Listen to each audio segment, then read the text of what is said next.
So, welcome to my channel and today we are going to start our grammatical journey in English subjects. તો આપણે બધા જ જાણીએ છીએ કે અંગ્રેજી ભાષા છે એ વિશ્વની અંદર ખૂબ જ પ્રચલિત એક લેંગ્વેજ છે. English is one of the foremost language in the world, right? English is the medium of communication, right? All the trades and communication and all the things are happening in English right now, right? તો અત્યારની તાતી જરૂરિયાત છે કે આપણે પણ અંગ્રેજી ભાષાનું સારું નોલેજ હોવું જરૂરી છે, બરાબર?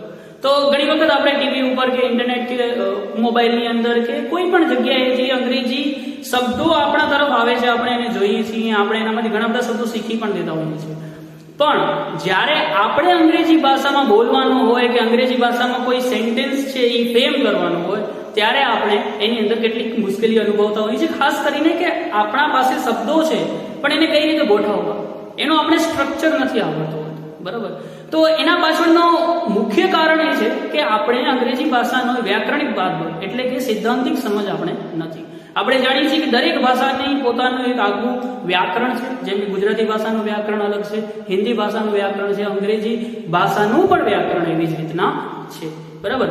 તો આજે આપણે આજના સેશનની અંદર એટલે કે આજના વિડીયો લેક્ચરની અંદર અંગ્રેજી ભાષાની કેટલીક બેઝિક્સ બાબતો વિશે ડિસ્કસ કરવાના છીએ અને આવનારા વિડીયોની અંદર પણ આપણે ધીમે ધીમે ગ્રામરના દરેક ટોપિકની ડિટેલમાં ડિસ્કશન કરશું, બરાબર?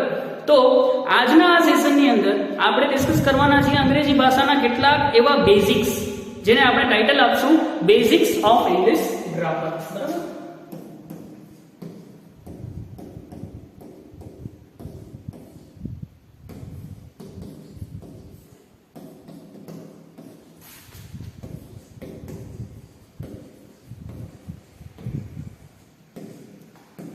So title આપશું આપણે બેઝિક્સ ઓફ ઇંગ્લિશ ગ્રામર, બરાબર? આ બેઝિક્સ એક એવા બેઝિક્સ છે જેના ઉપર ગ્રામરની આખી દિવાલ શું છે નિર્ભર છે, બરાબર? જો તમને આ બેઝિક્સ આવડી જાય, આપણે ડિસ્કસ કરશું લગભગ 3 થી 4 એવા બેઝિક્સ છે. જો આ બેઝિક્સ તમારા મગજની અંદર ફિટ થઈ જાય ને તો એના પછીના દરેક ટોપિક્સ છે આના ઉપર નિર્ભર છે, બોલો? તો તમને આ 3 કે 4 જેટલા પણ બેઝિક્સ છે એ તમને આવડવા ખૂબ જ જરૂરી છે. તો આપણે શરૂઆત કરીએ સૌથી પહેલા બેઝિક્સ થી અને એ છે સેન્ટેન્સ સ્ટ્રક્ચર, બરાબર? પહેલું બેઝિક છે એ છે સેન્ટેન્સ સ્ટ્રક્ચર.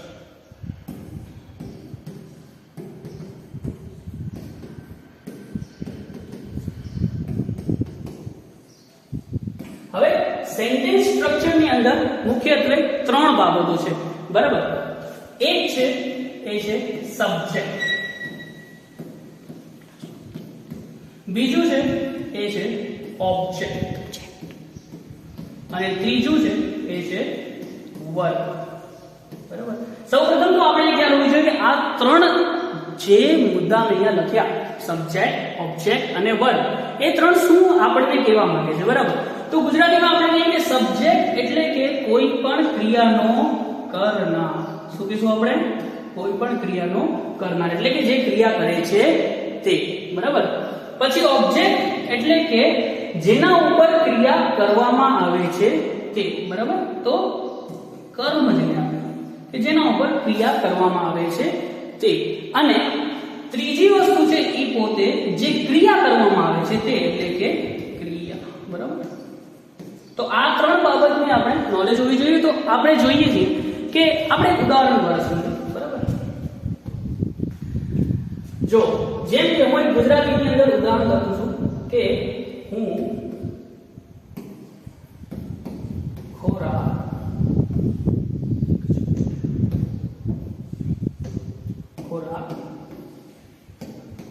ખાઉં છું, હું ખોરાક ખાઉં છું. તો આની અંદર આપણે જોઈએ કે હું એક કોણ છે? કરનાર એટલે કે કર્તા છે, બરાબર? ખોરાક છે શું છે? કર્મ છે. શું છે? કર્મ છે. અને ખાઉં છું એ આપણી શું થઈ?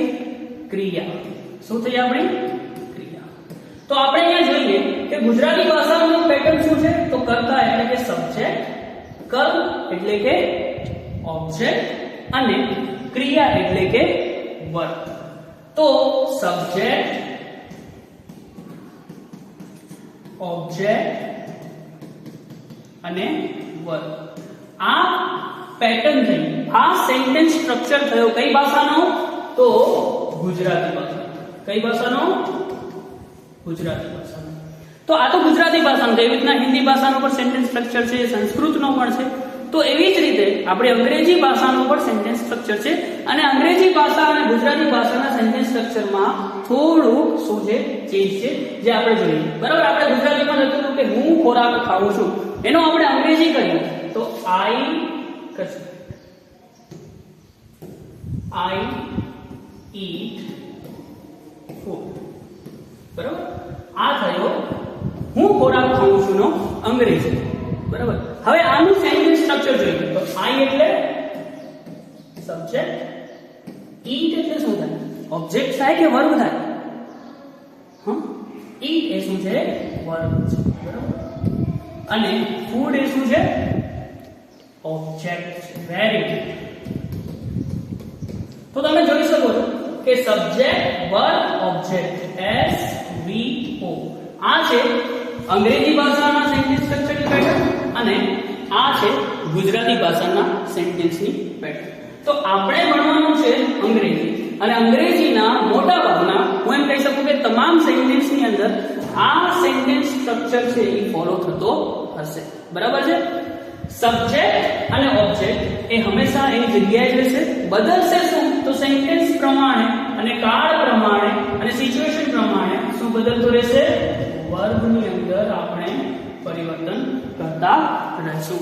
તો આશા છે કે તમને સેન્ટેન્સ સ્ટ્રક્ચર જે છે આપણો એક મહત્વનો બેસિક્સ છે એના વિશે તમને સમજાઈ ગયું હશે.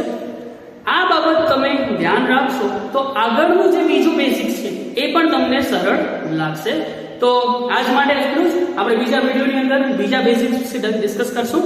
ત્યાર સુધી થેન્ક યુ, ધન્યવાદ.